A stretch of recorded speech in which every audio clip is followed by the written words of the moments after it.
The Oasis.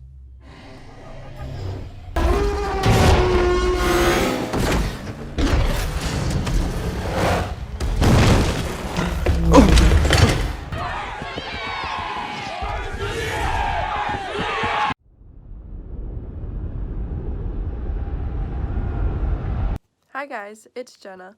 Welcome back to my channel. So today, as evident in my intro, I will be reviewing Steven Spielberg's movie Ready Player One, which is based off of the best-selling novel by Ernest Cline. The story begins with one of the main characters, Wade Watts, who unfortunately, along with so many others, has fallen prey to misfortune as he is growing up with his aunt in a very poor, run-down area known as the Stacks. Luckily, Wade, along with what seems to be the rest of the world, has an option to escape this reality through a virtual world called the Oasis.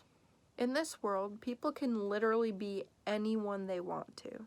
They even have the ability to change their race, their sex, basically their entire appearance if they want. This idea of the Oasis shows the fascinating potential future of technology through the use of virtual reality, which really gives its audience something to think about.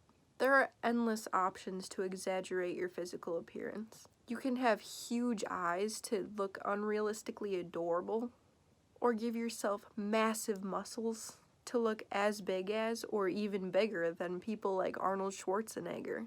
People can even change the sound of their voice to completely destroy any hint to who they really are in the real world.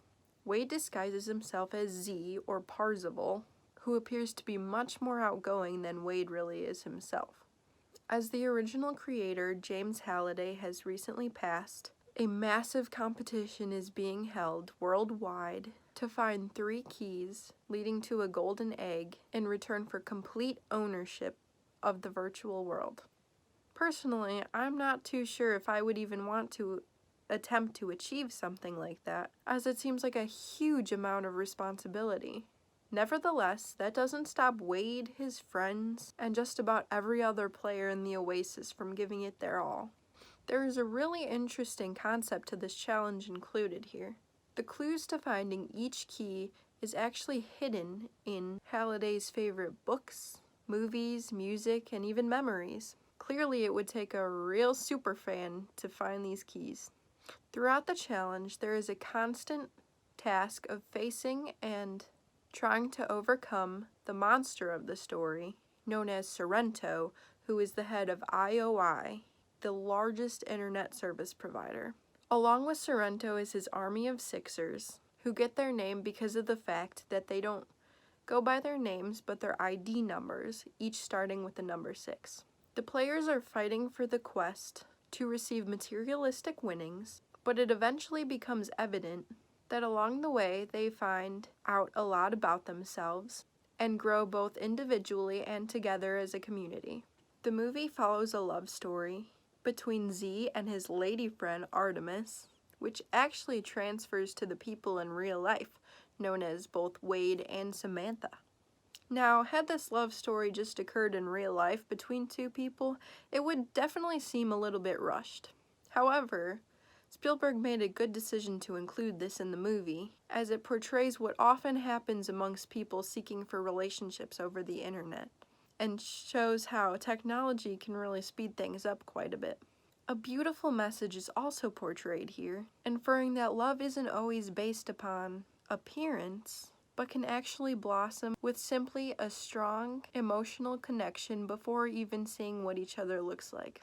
I thought this film was pretty decent up until the last quarter, when its lengthy duration kind of started to catch up with me.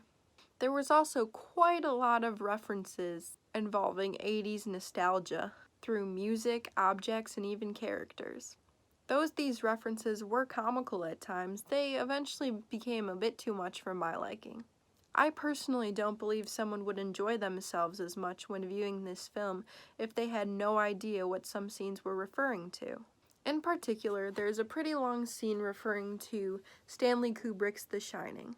Now, I personally have seen this film and enjoyed it, but I honestly believe that if somebody has never seen or heard of The Shining before, They would be immensely confused and maybe even a little uncomfortable during this part of the movie. Aside from this, however, Spielberg nailed the spectacular action of the movie, as he's included so many different frames and scenes both in the Oasis and the Stacks that were full of captivating adventure.